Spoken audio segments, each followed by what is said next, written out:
হিসেবে বেঁচে থাকা কষ্টের, কিন্তু এই কষ্ট বরণ করতে রাজি আছি। সাধারণ মানুষ হিসেবেই উদাহরণ গড়তে চাই। এতে যা হয় হবে। এদেশে আপনি যাই করেন, আপনি যদি কোনো দল না করেন, তাহলে আপনাকে বাঁচাতে একদল লোক মব তৈরি করবে না। প্রশাসন আপনার কোনো গুরুত্ব দিবে না। আপনাকে মানুষ ভয় পাবে না। এ সত্ত্বেও যদি আপনি একজন সাধারণ মানুষ হয়ে থাকেন, তাহলে আপনাকে ধন্যবাদ এবং আপনার জন্য এই ভিডিওটা। আমি চেয়েছি সবসময় নিরপেক্ষ থাকতে, তাই এখনও কোনো দলে যোগ দেই নাই। কারণ আমি চাই না এক দলে ঢুকে অন্য দল যা করবে সবকে ভুল প্রমাণ করব, সবটুকুকে ভুল প্রমাণ করব, এবং সাথে সাথে আমি যে দল করব আমার দলকে সবসময় ঠিক প্রমাণ করার চেষ্টা করব। আমি এটা মানতে চাই না। খেয়াল করে দেখুন, এখনও পর্যন্ত এমনটাই হচ্ছে। যে দল করে সে নিজের দলকে ডিফেন্ড করতে চায় সবসময়, কখনো নিজের দলের যে ভুলগুলো রয়েছে এগুলো স্বীকার করতে চায় না এবং সমালোচনাও করে না। এটাই হয়ে আসছে, আর এভাবে কখনো একটা দেশ ভালো হতে পারেই না। একটা দল করবেন এবং সেই দলকে আপনি অন্ধভাবে বিশ্বাস করবেন, তাকে ভক্তি করবেন, তাদের বন্দনা করবেন, একটা দলের একটা মানুষকে আপনি বন্দনা করবেন, তাহলে দেশটা শুধরাবে না। একটা মানুষ ফেরেশতা হতে পারে না। সো যদি আপনি চান যদি আপনি চান যে আপনি কোনো একটা দলকে সাপোর্ট করবেন, অবশ্যই করতে পারেন, ভোট দিতে পারেন, মেন্টালি সাপোর্ট করতে পারেন। তার মানে এই নয় যে তার সমস্ত কাজকে আপনার সঠিক বলতে হবে এবং সমস্ত কাজকে আপনি মনে প্রাণে ভালোবাসবেন। আমরা যদি একটা দল করি, মানুষ কিভাবে আমাদেরকে বিশ্বাস করবে? আপনি নিজে একটু চিন্তা করুন যে আপনি যদি একটা দল করেন, তাহলে মানুষ আপনাকে কিভাবে বিশ্বাস করবে, আমাকে বিশ্বাস করবে কিভাবে? আমরা মনে করি আমরা একা, আসলে আমরা একা না। আমরা প্রত্যেকেই একা, কিন্তু যখন প্রত্যেকটা মানুষ এক হয়ে যায় তখন আমরা অনেক জন হয়ে যায়। এজন্য বলা হয়ে থাকে, শোনো মহাজন, আমরা নয়তো একজন। এরপর আমরা যদি মনে করি যে আমরা সবাই মিলে এই দেশটাকে শোধরাবো, এই দেশের উন্নতি করব, তাহলে সম্ভব। আমরা যদি একা বোধ করি, আমরা মনে করি যে আমি একা কি করব, এই চিন্তা থেকে না বের হইতে পারলে দেশকে কখনো উপরে ওঠানো সম্ভব না। দেশকে নতুন করে সাজানো সম্ভব না। দেশের অন্যায় অবিচারে আমরা যদি কথা না বলি, আমার সাথে সেই একই অন্যায় হতে পারে এবং হবে। তাই দল না করলেও কোনো দল ভালো করলে প্রশংসা করব, এটাই আমি শপথ করেছি। এবং ভুল বা অপরাধ করলে সমালোচনা করব, তা যেই হোক এবং তাতে আমার যাই হোক না কেন। বলতে পারেন আমি ভোট দিব কি না? আমি ভোট দিব। আমি ভোট দিব এবং আমি দেখব যে কারা সবথেকে ভালো কাজ করে এবং কারা মানুষ ভালো। এবং সাথে আমি কোনো দল দেখব না, বরং আমি দেখব আমার এলাকায় সবচেয়ে ভালো কাজ করছে কে। সে যদি ভালো কাজ করে থাকে এবং সে যেই দলেরই হোক না কেন, সেটা আমি আগে দেখব না। আগে দেখব আমার এলাকার সবচেয়ে ভালো প্রার্থী কে, কারণ সেই আমাকে রিপ্রেজেন্ট করবে, সেই আমাদের এলাকার উন্নতি করবে। বাংলাদেশে এখনও পর্যন্ত অনেক দল রয়েছে, এমনকি আমরা জানি না এমন দলও রয়েছে। আমরা যদি একটু বিচার বিশ্লেষণ করি, আমরা দেখতে পারি বাংলাদেশে 18 সাল অনুসারে বাংলাদেশে বাংলাদেশে আমরা জানি যে 64টা জেলা রয়েছে এবং 492টা উপজেলা রয়েছে। তো সেই হিসেবে যদি আমরা বলি, বাংলাদেশে 350টা আসন রয়েছে, সিট রয়েছে। এর মধ্যে 300টা হচ্ছে ডিরেক্ট ইলেক্ট হয়ে আসে, 300টা, এবং আর 50টা থাকে রিজার্ভ ফর ওমেন।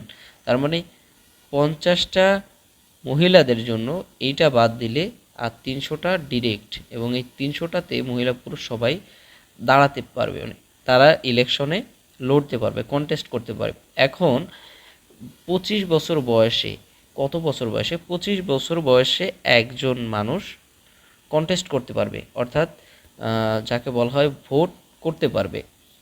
এবং এখনও পর্যন্ত 18 সাল অনুসারে 1848 জন ছিল ক্যান্ডিডেটস, আর পলিটিক্যাল পার্টি ছিল 40টা। রেজিস্টার্ড পলিটিক্যাল পার্টি ছিল 40টা, এটা আল জাজিরার রিপোর্টে বলছে। এবং ভোটার হতে পারবে মানে 18 বছর যাদের বয়স তারা ভোট দিতে পারবে। এবং ভোটার্স রয়েছে বাংলাদেশে টোটাল 10 কোটি, তারও বেশি, 10 কোটি না, তারও বেশি হবে হয়তো, 10 কোটি 41,90,480 জন, যেটা আল জাজিরার রিপোর্ট অনুসারে দেখানো হচ্ছে। তো যাই হোক, এরপরেই আসি আমরা বিকল্প নিয়ে। আমাদের অনেকের প্রশ্ন থাকে যে বাংলাদেশে তো এই একটাই বিকল্প রয়েছে, এই দল ছাড়া নাই, কাকে ভোট দিব, বা এই এই বিকল্প তো দেখছি না, ভোট না দিয়ে কি করব, যদিও সে খারাপ তবুও তাকে ভোট দেওয়া ছাড়া তো উপায় নাই। মোটামুটি এই ধরনের প্রশ্ন আমাদের সবার মধ্যে আসে। তো আমরা যেটা কখনো চিন্তা করি না, আপনি কেন বিকল্প হতে পারি না, আমরা কেন বিকল্প হতে পারি না, বা আমাদের আশেপাশে তো অনেক ভালো মানুষ রয়েছে এবং অনেকেই এর প্রতি আকৃষ্ট হয়, কিন্তু পরবর্তীতে যখন দেখে যে তার স্থান এখানে নাই, তখন সে সরে দাঁড়ায়। আপনিও ঠিক তেমনই করি। কিন্তু এটা আসলে না করে আমরা যদি এদিকে ঝুঁকে যাই, মোটামুটি আকারে শিক্ষা দীক্ষা খুবই প্রয়োজন। তো একটা ভোটার কি দেখে ভোট দিবে, একটা ভোটার কি দেখে ভোট দিতে পারে তার একটা তালিকা আমরা তৈরি করতে পারি। হ্যাঁ, যেখানে আমরা একটা দলকে ভোট না দিয়ে একটা প্রার্থীকে ভোট দিতে পারি, এবং এই ভোট আমরা দিব, কিন্তু আমি দল দেখে দিব না, ভোট দিব প্রার্থী দেখে। কারণ আমরা বা আমার এলাকায় দায়ভার সেই লোকটাই নিবে। সে যদি ভালো না হয় তাহলে তাকে ভোট দিয়ে লাভ কী, ক্ষতিই তো হবে বেশি। তাই আসুন আমরা পরিবর্তন হই, মানুষের কথাই নয় বিবেকের কথাই ভোট দিই। তার মানে আমাদেরকে বিবেক জাগ্রত করতে হবে এবং জালিমের বিরুদ্ধে, জুলুমের বিরুদ্ধে কথা বলতে হবে। আমি এর আগেও দেখেছি, যে সরকারই আসুক তারা ভালো জিনিসটার ক্রেডিট নিতে চায় বা নিবে, কিন্তু খারাপটার ক্রেডিট কিন্তু তারা নেয় না। যেমন বিগত সরকার সমস্ত ভালো কাজ, যেমন পদ্মা সেতু বা মেট্রো রেল, এই সমস্ত যত কাজ রয়েছে সমস্ত কিছুর ক্রেডিট নিয়েছে, কিন্তু জনগণ যে ভোগান্তিতে ছিল এবং জনগণের উপরে যে শোষণ নিপীড়ন চলেছে, এইগুলো সে কখনোই দেখে না। এবং তার সাথে জনগণের কোনো সম্পর্ক ছিল না। ডিরেক্ট সম্পর্ক না রেখে সে তার নেতা এবং নেতার চেলাদের মাধ্যমে জনগণকে খুশি করার চেষ্টা করেছে, কিন্তু আসলেই তারা নেতাদেরকে খুশি করেছে এবং নেতার চেলারাই খুশি হয়েছে, বরঞ্চ তারা শোষণ করেছে। তার নেতা এবং তার চেলা, ওই দলটার চেলা এবং নেতারা জনগণকে শুষে খেয়েছে, তাদেরকে শোষণ করেছে, নিপীড়ন করেছে। এজন্য সরাসরি জনগণের সাথে যাদের কানেকশন নাই, অর্থাৎ জনগণের নার্ভ যারা বোঝে না, তারা আসলে রাজনীতি করার যোগ্যতা রাখে না। এজন্য আমি বলবো, যাদেরকে ভোট দিবেন অবশ্যই দেখবেন যে তাদের মধ্যে স্বচ্ছতা, জবাবদিহিতা আছে কি না। যদি তার মধ্যে জবাবদিহিতা, স্বচ্ছতা না থাকে, সে যদি সমালোচনা নিতে না পারে, তাদেরকে দয়া করে ভোট দিবেন না। ভোট দিতে কি কি দেখবেন সেটাই আসে। এখন বাংলাদেশে এখনও পর্যন্ত অনেকগুলো দল রয়েছে, জামায়াতে ইসলামী, হেফাজতে ইসলাম, ইসলামী আন্দোলন, ইসলামিক ফ্রন্ট বাংলাদেশ, ইসলামী ঐক্যজোট, খেলাফতে মজলিস, এই ধরনের অনেকগুলো রয়েছে দল যারা ইসলামিক দল। এখন আমি বলবো না যে ইসলামিক দলকে ভোট দিবেন কি দিবেন না, এটা আপনার উপর ডিপেন্ড করে। যদি আপনার এলাকায় ভালো হয় ইসলামিক দলের প্রার্থী, তাহলে আপনি দিতেই পারেন, এটা স্বাভাবিক। কিন্তু এরপরে যে বড় দুইটা দল আছে, সেই দুইটা দলের নাম বলার দরকার হয় না, কারণ বাংলাদেশের মানুষ মোটামুটি কম বেশি এই দুইটা দলের নাম সবাই জানে, এবং এই দুইটা দলই মনে করে বাংলাদেশ। বাংলাদেশ মানে এই দুইটা দলের এক দল আসবে। কিন্তু প্রকৃতপক্ষে আমাদের উচিত কে গেল সেটা নয়, এবং সে কত ক্ষমতাশীল, ক্ষমতাবান, সেটাও দেখার দরকার নাই। দরকার হচ্ছে আমরা আমাদের জায়গা থেকে আমাদের অধিকার কী সেটুকু আমরা জেনে নিব এবং স্বচ্ছতা, জবাবদিহিতা চেয়ে নিব, আদায় করে নিব। আমাদেরকে কেউ দিবে না, স্বাধীনতা আসলে কখনো চেয়ে পাওয়া যায় না, এটাকে ছিনিয়ে আনতে হয়। এজন্য আমাদের নিজেদের জায়গা থেকে আমরা সচেতন হব। আমার পাশেই কারোর সাথে যদি অন্যায় হয়, আমরা অন্যায়ের প্রতিবাদ করব সরাসরি। আমার ভাইয়ের সাথে অন্যায় হচ্ছে, কালকে আমার সাথে হবে। এজন্য চেষ্টা করতে হবে যে আমরা যাতে সবার পাশে দাঁড়াইতে পারি। যদি আসলেই তার সাথে অন্যায় হয় আমরা এর প্রতিবাদ যেন করতে পারি। কাউকে বা কোনো দলকে ভোট দিতে কি কি দেখতে হয় সেটাই এখন দেখি। বাংলাদেশ মোটামুটি একটা বড় দেশ, মোটামুটি 1,47,000 বা 40,000 এর উপরে, এর স্কোয়ার কিলোমিটার এর উপরে এর আয়তন। তো মোটামুটি ছোট দেশ, কিন্তু মোটামুটি আকারে বড়, একদম ছোট নয়। তো ভোট দেওয়ার সময় আমরা একজন সচেতন নাগরিক হিসেবে কিছু গুরুত্বপূর্ণ বিষয় বিবেচনা করব, যেন ভোটটা দায়িত্বশীলভাবে দেওয়া হয়। নিচে কিছু মূল মানে আমি নিচে যেই এগুলো আছে এগুলো দেখে আপনি বুঝবেন যে কি কাকে ভোট দিতে হবে, কিভাবে ভোট দিতে হবে। তো নীতিমালা আদর্শ দেখতে হবে কি, যে যারা নীতিবান, যাদের যেই দলের বা প্রার্থীর নীতিমালা আছে এবং স্পষ্ট, তারা অর্থনীতি, শিক্ষা, স্বাস্থ্য, পরিবেশ, মানবাধিকার ইত্যাদি বিষয়ে কী অবস্থান নেয়, তারা আসলে কেমন, তাদের আইডিওলজিটা কী, তাদের পলিসি কী, হ্যাঁ, তাদের আদর্শ আপনার বিশ্বাস বা দেশের উন্নতির সঙ্গে যদি যদি সামঞ্জস্যপূর্ণ হয়, কতটা সামঞ্জস্যপূর্ণ সেটা আপনাকে দেখতে হবে। আপনার আইডিওলজির সাথে তার আইডিওলজি মিলে কিনা সেটা দেখতে হবে। তারপর দেখতে হবে যোগ্যতা ও অভিজ্ঞতা। তো যোগ্যতা, একজন প্রার্থীকে দেখছেন, সে যদি শিক্ষাগত যোগ্যতাই কম থাকে বা তার শিক্ষাগত যোগ্যতা না থাকে এবং পেশাগত অভিজ্ঞতা না থাকে, তাহলে আপনি তাকে কেন ভোট দিবেন? তার অতীত কর্মজীবনে সাফল্য বা ব্যর্থতা কী ছিল সেটাও আপনাকে দেখতে হবে। আপনার এলাকায় যে আছে বা যে আহ, আহ, নির্বাচন করছে তাকে দেখবেন তার জীবনে সে সাফল্য বা ব্যর্থতা কতটা পেয়েছে এবং তার অতীত কর্মজীবন কেমন ছিল, অতীতটা কেমন ছিল, পাস্ট রেকর্ডটা দেখতে হবে অবশ্যই। অতীত রেকর্ড বা বিশ্বাসযোগ্যতা হলো 3 নম্বরে আসে। তারা আগে ক্ষমতায় থাকলে কী ধরনের কাজ করেছে, তারা যদি আগে ক্ষমতায় থেকে থাকে তাহলে কী ধরনের কাজ করেছে, যদি আগে থেকে থাকে তাহলে ডাটা অনেক সুন্দর পাবেন, তাদের সম্পর্কে আপনি জানবেন, তথ্য আছে। এজন্য যারা আগে ছিল তাদের সম্পর্কে ধারণা পাওয়া খুবই সহজ। জনগণের জন্য তারা কতটা আন্তরিকভাবে কাজ করেছে সেটাও আপনি দেখেন। যদি অতীতে তারা ভালো কাজ করে থাকেন তাহলে তো ভালোই, আর না করলে সেটা তো আপনার সামনে উন্মোচিত হচ্ছেই যে তারা অতীতে কেমন করেছে। কারণ মানুষ রাতারাতি পরিবর্তন হয়ে যায় না, মানুষের মধ্যে পরিবর্তন, কিছু কিছু পরিবর্তন বাদে অধিকাংশ জিনিস একই রয়ে যায়। এজন্য বলা হয়ে থাকে স্বভাব এমন একটা জিনিস যে হযরত ওমর রাদিয়াল্লাহু আনহু বলেছিলেন যে মানুষের সব পাহাড় পরিবর্তন হইতে পারে, পাহাড় এক জায়গা থেকে অন্য জায়গায় চলে গেছে এটা বিশ্বাস করা যেতে পারে, কিন্তু মানুষের স্বভাব পরিবর্তন হওয়াটা বিশ্বাস করা যায় না। মানে এক কথায় একটা মানুষ রাতারাতি পরিবর্তন হয়ে যায় না। সে যদি অতীতে ভালো না করে থাকে, ভবিষ্যতে যে করবে তার কি গ্যারান্টি পাচ্ছেন আপনি? এরপরে আসে দুর্নীতিতে জড়িয়ে থাকার কোনো প্রমাণ বা অভিযোগ যদি থাকে বা এর অতীতে যদি থেকে থাকে, তাহলে সেই জিনিসটাকে একটু বিবেচনা করা। এরপর আসছে দলের ভূমিকা ও নেতৃত্ব। দলের নেতৃত্ব কতটা দূরদর্শী, সৎ এবং কার্যকর। দলের নেতৃত্ব তার ক্ষেত্রে দূরদর্শী কোনো বিষয় আছে কিনা, তিনি সৎ কিনা এবং কার্যকর কিনা সেটা দেখতে হবে। দলটি গণতন্ত্র, স্বচ্ছতা, জবাবদিহিতার প্রতি কতটা প্রগতিশীল, তারা কতটা জবাবদিহিতা বা স্বচ্ছতার মধ্যে থাকে এবং গণতন্ত্র চর্চা কিভাবে করে তারা, এটাও দেখার বিষয়। অনেকেই গণতন্ত্র শুধু নামটা বলে, বুলিয়া ওড়ায়ে চলে যায়, কিন্তু আসলেই জনগণের নার্ভ বোঝে না, আর যার কারণে বিগত সরকার পতিত হয়েছে। এবং জনগণের নার্ভ অধিকাংশ ওল্ড যারা রয়েছে জেনারেশনে তারা আসলেই বুঝেন না। তারা জনগণের সাথে সম্পর্ক রাখেন তাদের নেতা এবং নেতার চেলার দ্বারা, এবং এই নেতা এবং নেতার চেলারা অবশ্যই জানে না জনগণ কী, এবং জনগণকে তারা উল্টা শাসন শোষণ করে বেড়ায়।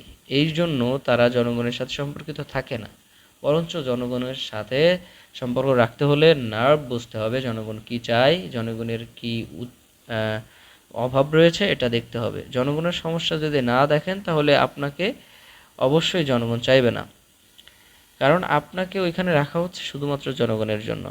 এরপর আসে উন্নয়ন ও সমস্যা সমাধানের প্রতিশ্রুতি। আবার এই ক্ষেত্রে দেখা যায় যে মানুষ প্রচুর পরিমাণে প্রতিশ্রুতি দিয়ে যায় যে এই করব, তাই করব, এরপরে আরও অনেক কিছু এই করব। যেমন যেমন হচ্ছে উম, আহ, বিগত সরকারের আগে তারা যে প্রতিশ্রুতি দিয়েছিল সেই প্রতিশ্রুতি তারা রাখে নাই। অনেক প্রতিশ্রুতি দেওয়ার পরেও তারা সেই প্রতিশ্রুতি রাখতে পারে নাই, এবং এটা সবসময় সম্ভব হয় না। এজন্য দেখতে হবে তারা কি বাস্তবসম্মত বা প্রয়োজন ভিত্তিক উন্নয়ন পরিকল্পনা উপস্থাপন করছে কি না। তারা এমন কোনো কিছু বলছে না তো যা আসলেই বাস্তবে সম্ভব নয়, তাহলে বুঝতে হবে তারা নির্ঘাত মিথ্যা বলছে। তো স্থানীয় সমস্যা সমাধানের তাদের পদক্ষেপ কেমন হবে? স্থানীয় সমস্যা যেমন একদম গোড়া পর্যায়ে, একদম শাখা প্রশাখা তার উপরে স্থানীয় পর্যায়ে সেই সমস্যা কীভাবে সমাধান করে, তার নেতাকর্মীরা আসলেই কি ভালো? এবং নেতা, আমি মনে করি না নেতা এবং নেতার চেলাদের রাজনীতি কখনোই ভালো হবে, কখনোই সম্ভব না, কখনোই না। সে যতই ফেরেশতার দল হোক না কেন, কখনোই সম্ভব না। এই জন্য নেতা এবং নেতার চেলাদের যে রাজনীতি, এই রাজনীতি কখনো বাংলাদেশে সুফল বয়ে আনবে না। এটা থেকে বেরিয়ে আসতে পারলে তারপর উন্নতি হবে।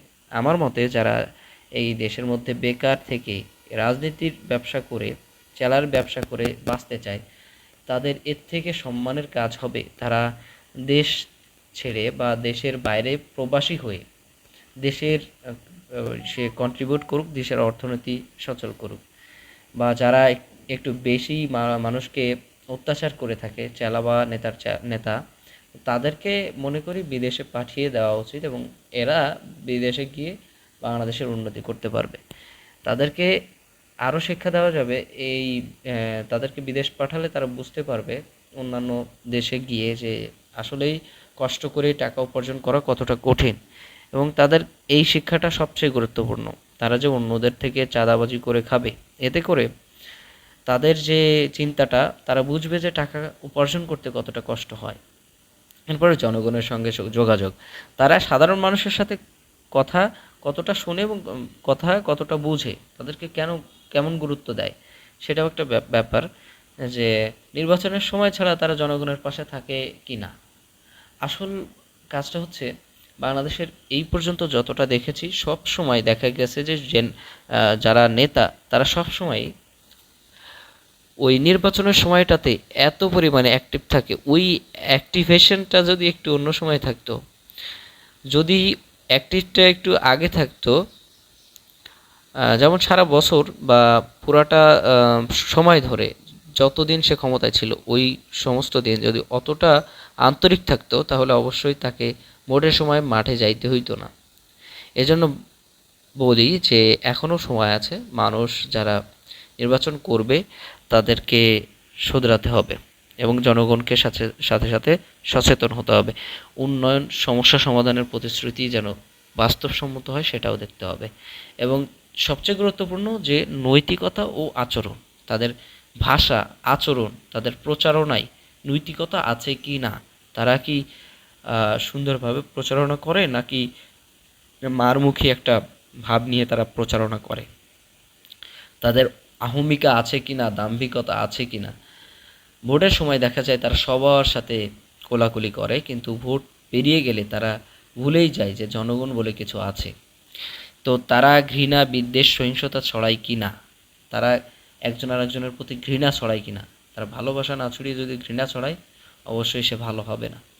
তারপরে বিদ্বেষ আছে কিনা, সহিংসতা ছড়ায় কিনা, চারপাশে সহিংসতা ছড়িয়ে দিতে পারে যে অমুক ভালো না, অমুককে ধরো, অমুককে মারো।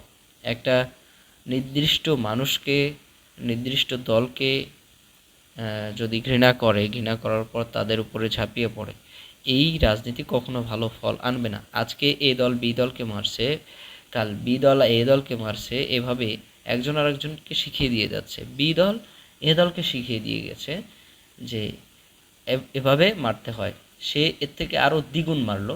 এরপর বি দল যখন আবার ফিরে আসলো, এ দল চলে যাওয়ার পরে বি দল আবার 2 গুণ থেকে 3 গুণ 4 গুণ হয়ে গেল। এরপর আরও 5 গুণ হবে, 10 গুণ হবে, এভাবে ভয়ঙ্কর হতে হতে বাংলাদেশের অবস্থা কী হবে? কল্পনা করা যায়? এই জন্য এটাকে কোথাও না কোথাও থামতে হবে। যারা এটা শুরু করেছিল তাদেরও বোঝা উচিত এই জিনিসটা যেন আর না হয়।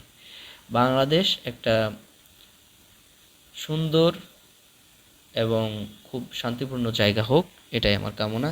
এবং এই বিষয়ে আমি বলতে চাই যে যদি কেউ ভোট দেওয়ার আগে চিন্তা করেন যে না আমি দেখে নিব যে কোন দলকে ভোট দেওয়া বা কোন ব্যক্তিকে ভোট দেওয়া উচিত হবে, তার জন্য একটা স্কোর কার্ড আমি বানিয়েছি মোটামুটি। সেটা হচ্ছে যে আপনার প্রথম দেখবেন আপনি নীতিমালা বা তার আইডিওলজি কী, বা তার যে পলিসি অ্যান্ড আইডিওলজি, নীতিমালা, আদর্শ, এগুলো কি, প্রার্থীর যোগ্যতা ও অভিজ্ঞতা আছে কিনা, দুর্নীতিমুক্ত সৎ ব্যক্তি কিনা, অতীতে জনগণের জন্য কাজের রেকর্ড কেমন, দলের নেতৃত্ব দর্শন কেমন, তার জনগণের সঙ্গে তার সংযোগ কেমন, অর্থাৎ যোগাযোগ কেমন, স্থানীয় সমস্যা সমাধানের প্রতিশ্রুতি কেমন দেয়, বাস্তবভিত্তিক না অবাস্তব, আসলেই সে করতে পারবে কিনা, উন্নয়ন পরিকল্পনার বাস্তবতা, নৈতিকতা ও আচরণ, সহিংসতা ও বিদ্বেষমুক্ত আচরণ। তো স্থানীয় সমস্যা সমাধানের যে প্রতিশ্রুতি, এটা দিলেও তাকে বলতে হবে কিভাবে দিবে, সমাধানের উপায়টা বলে দিতে হবে একদম এক্স্যাক্টলি। না হলে আপনি বুঝবেন কেমনে সে আসলেই করবে? ফাঁকা বলি তো অনেকেই দিতে পারে। এজন্য আমাদের সচেতন হইতে হবে এবং বুঝতে হবে এই দেশ কারো বাপের না। আমরা যাই করি সেটা কারোর বাপের টাকায় না। প্রত্যেকটা জিনিসই আমাদের দেশের সমস্ত সেবা আমাদের থেকেই হয়ে থাকে, আমাদের টাকা থেকে হয়ে থাকে। তাই যে সেবা নিতে যাচ্ছে তাকে অবশ্যই হেয় না করা। প্রশাসনকে মনে রাখতে হবে কোনো দলের হয়ে না, জনগণের হয়ে কাজ করতে হবে। যে প্রার্থী বা দল সবচেয়ে বেশি নম্বর পাবে আপনার ওই চার্ট অনুযায়ী, আপনি আপনার মূল্যবোধের সাথে সবচেয়ে বেশি মিলে যাবে, তাকেই ভোট দেওয়া সবচেয়ে যুক্তিযুক্ত হবে বলে আমি মনে করছি।